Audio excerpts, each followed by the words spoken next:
Hello guys and काफ़ी दिनों के बाद आप सभी का एक बार फिर से स्वागत है मेरे चैनल में। तो first of all I am really sorry guys कि मैं अपने वॉइस में वीडियो नहीं बना पा रहा था क्योंकि मेरे कुछ पर्सनल प्रॉब्लम्स थे जो कि मैं यहाँ आप सभी के साथ अभी शेयर नहीं कर सकता। पर हाँ, फिर भी आप सभी ने मुझे काफ़ी ज़्यादा प्यार और सपोर्ट दिखाया, इसके लिए बहुत बहुत शुक्रिया। और साथ ही मैं BL फैनगर्ल चैनल का तहे दिल से शुक्रिया अदा करना चाहूँगा, उन्होंने मेरे एब्सेंस में वीडियो बनाया। थैंक यू सो मच दी, आपने मेरी इतनी हेल्प की। तो इसी नोट के साथ आज की इस वीडियो को शुरू करते हैं। तो कहानी में अब तक हमने देखा था कि क्लास में टीचर सभी बच्चों को एक लेडी के बारे में बता रही थी जिसने अपने पानी में कूदकर जान देने की कोशिश की थी। जहां क्लास में सभी लोग उसके बारे में काफी बुरी बातें कर रहे होते हैं, जो बात तांकुओ को बिल्कुल पसंद नहीं आती और उन्हें बता देता है कि वो लेडी कोई और नहीं उसकी ही मॉम थी और उन्होंने नदी में कूदकर अपनी जान देने की कोशिश नहीं की थी, बल्कि तांकुओ ही पानी में गिर गया था और उसकी मॉम उसे बचाने की कोशिश कर रही थी और एंड में वो खुद ही नदी में बह गई थी।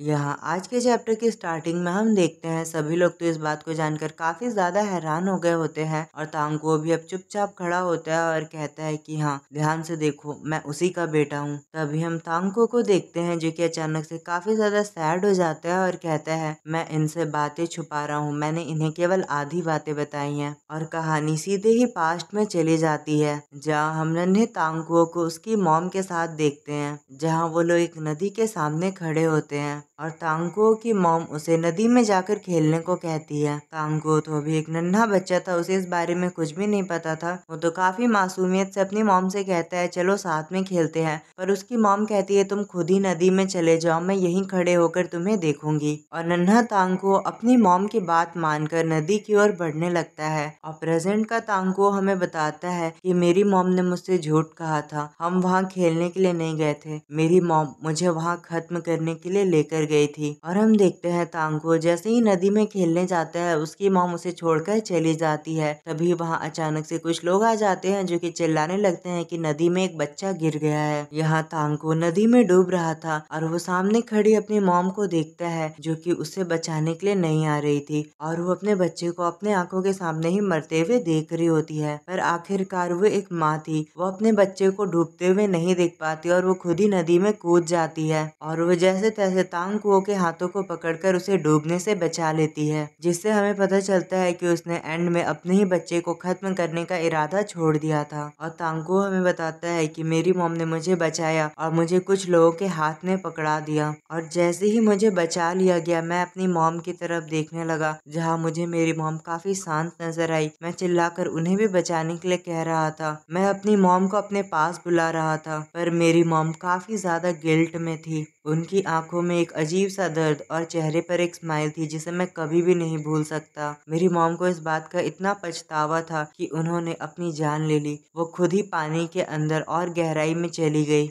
भले ही पहले उसने मुझे मारने की कोशिश की, फिर मेरी जान बचाई, पर फिर भी इस बात को कोई झुठला नहीं सकता कि उसने अपनी जान दी थी। पर ये बात मैं कभी भी बाहर आने नहीं दे सकता। और हम प्रेजेंट के तांकुओ को देखते हैं। अब अगला सीन हमें तांगशू का दिखाया जाता है जो कि तांकुओ के क्लास टीचर के पास आया होता है उनसे बात करने के लिए। यह तांकुओ के क्लास टीचर तो काफी परेशान नजर आ रहे थे। तांगशू उनसे पूछता है कि आखिर हुआ क्या, जिस पर वो बताते हैं कि तुम तांकुओ को तो जानते हो ना, उसने आज क्लास में एक ऐसी बात कही है जिससे मैं काफी ज्यादा परेशान हूँ। और क्लास टीचर तांगशू को सुबह वाली वीडियो दिखा देते हैं जिसमें जो बात भी तांकुओ ने कही थी वो सब अब तांगशू भी जानता था। तांगशू को तांकुओ के पास्ट के बारे में आज तक ये बात नहीं पता थी, वो काफी परेशान हो जाता है। यह क्लास टीचर कहते हैं कि वो मेरा कॉल भी नहीं उठा रहा है, पता नहीं वो ठीक हो गया या नहीं। जिस पर तांगशू तुरंत ही वहाँ से जाने लगता है और कहता है कि मैं उसे ढूंढता हूँ। पर तांगशू के वहाँ से जाने से पहले ही क्लास टीचर उससे पूछते हैं, तांगशू तो तुम्हारा रिश्तेदार है ना, तो तुम्हें उसके पास्ट के बारे में ये कैसे नहीं पता था। जिस पर तांगशू काफी ज्यादा शांत हो जाता है और फिर वो क्लास टीचर को बताता है कि मैं उसका रिश्तेदार नहीं हूँ।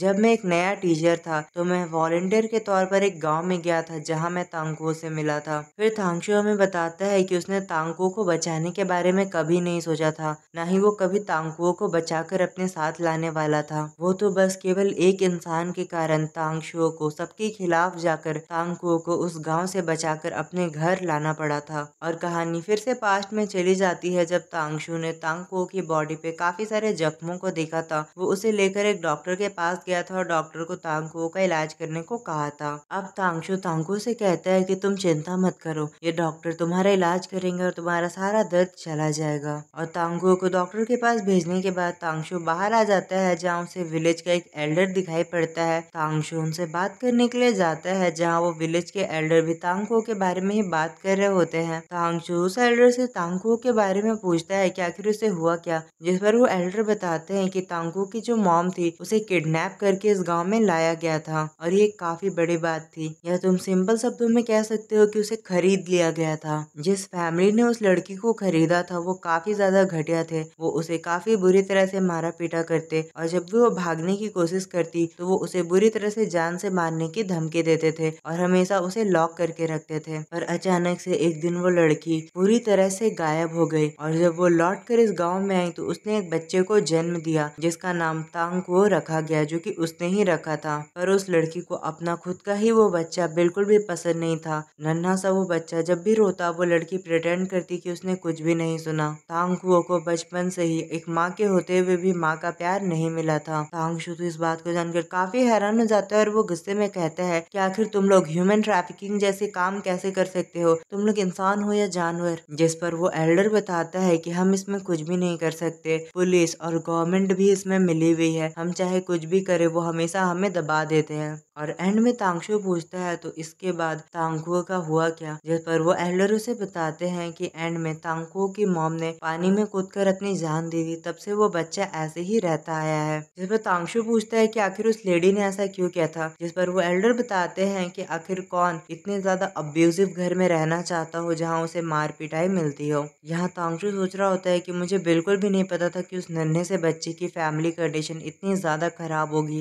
वहीं फिर अगले सीन में हम देखते हैं कि तांकुओ का इलाज भी हो चुका होता है। यहाँ तांकुओ तो अभी नन्हा बच्चा होता है, वो बिल्कुल भी बात नहीं कर रहा होता है। तांगशु से पूछता है कि क्या तुम ठीक हो, पर तांकुओ कोई भी जवाब नहीं देता। तो तांगशु उससे कहता है तो चलो अब तुम मेरे साथ चलो, मैं तुम्हें कुछ काफी अच्छा खाने को दूंगा, जिसके लिए तांकुओ भी मान जाता है। यहाँ फिर अगले सीन में हमें दिखाया जाता है कि रात हो चुकी थी और तांकुओ और तांगशु साथ में जा रहे होते हैं कि तभी वहाँ उन्हें सामने से एक नशेड़ी आता हुआ दिखाई पड़ता है जो कि काफी बुरी तरह से नशे में था। तांकुओ तो उसे देखकर डरने लगता है और तांगशु उसे देखकर समझ जाता है कि यही तांकुओ के फादर है। यहाँ वो आदमी जैसे ही उनके पास आता है, वो भले ही नशे में होता है पर वो काफी ज्यादा अच्छा यहाँ वो नशेड़ी जैसे ही इनके पास आता है वो इनसे काफी अच्छे से बात करने लगता है। वो नशे में होता है और कुछ उलूल जुलूल से बातें कर रहा होता है और तांगशु से कहता है कि आखिर तुम मेरे बेटे को कहाँ लेकर जा रहे हो। तांगशु को वैसे तो काफी ज्यादा गुस्सा आया होता है पर वो कुछ भी नहीं कर सकता था क्योंकि ये तांकुओ के फादर है। इसीलिए वो कहता है कि मैंने आज कुछ अच्छा डिनर बनाया था, इसीलिए सोचा कि तांकुओ को अपने साथ ले जाकर खाना खिला दूं। और वो तांकुओ के फादर से कहता है कि मैं तांकुओ को अपने साथ ले जा रहा हूँ, मैं इसे बाद में वापस ले आऊंगा। जिस पर तांकुओ के फादर भी मान जाते हैं और कहते हैं कि तुम इसे ले जा सकते। यहाँ तभी तांकुओ के फादर तांकुओ को ताना मारते हुए कहते हैं तुम्हारी मॉम तो हमें छोड़कर चली गई, तुम तो ऐसा कुछ नहीं सोच रहे हो ना, देखो मैं तुम्हारा बाप हूँ और तुम्हारी मेरे प्रति कुछ जिम्मेदारियां हैं, उन्हें कभी भूलना मत। तुम्हें पता है ना कि हमें क्या क्या करना है, तो चुपचाप समय पर घर वापस आ जाना। पर जो तांकुओ होता है वो अपने फादर को देखकर काफी ज्यादा डरा हुआ होता है, मानो कि वो वापस नहीं जाना चाहता हो। और तांकुओ आखिर अपने फादर से इतना डरा हुआ क्यों है, अगर आपको पता है तो कमेंट में बताओ। यहाँ हम तांगशु को देखते हैं जो कि तांकुओ के सामने आ जाता है और कहता है कि अब मैं चलता हूँ। वहीं हम तांगशु को देखते हैं जो कि बीच में आ जाता है और कहता है कि अब हम चलते हैं, मैं तांकुओ को समय पर वापस ले आऊंगा। जब उसके फादर चुपचाप मान जाते हैं और तांगशु तांकुओ को अपने साथ लेकर जाने लगता है, पर हम देखते हैं उनके वहाँ से जाने के बाद तांकुओ के फादर बिल्कुल भी खुश नहीं थे और वो काफी ज्यादा नाराज नजर आ रहे थे। और यहीं पे ये चैप्टर खत्म हो जाता है। सो गाइस आपको क्या लगता है कि तांकुओ की मॉम के जाने के बाद आखिर उसकी लाइफ कैसी रही होगी और आखिर तांकुओ के फादर कैसे इंसान है, वो हम जानेंगे आने वाले चैप्टर में। और आप सभी को एक बार मैं फिर से सॉरी कहना चाहूंगा कि मैं इतने लंबे टाइम से वीडियो नहीं डाल पा रहा था। और BL फैनगर्ल दीदी आपका भी बहुत ही ज्यादा शुक्रिया कि आप मेरे बदले वीडियो बना रही थी। सो गाइस आप प्लीज इनके भी चैनल को सब्सक्राइब कर लो। Thank you for watching, goodbye, मिलते हैं अगली वीडियो के साथ।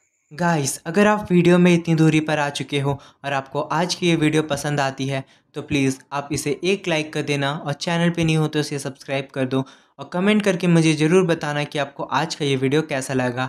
आपकी एक लाइक और सब्सक्राइब से हमें काफ़ी ज़्यादा मोटिवेशन मिलता है और हम वीडियो को जल्दी से जल्दी लाने की कोशिश करते हैं। इतनी देर मेरी वीडियो को देखने के लिए आप सभी का बहुत बहुत शुक्रिया। मिलते हैं अगली वीडियो के साथ। Thank you for watching. Good bye.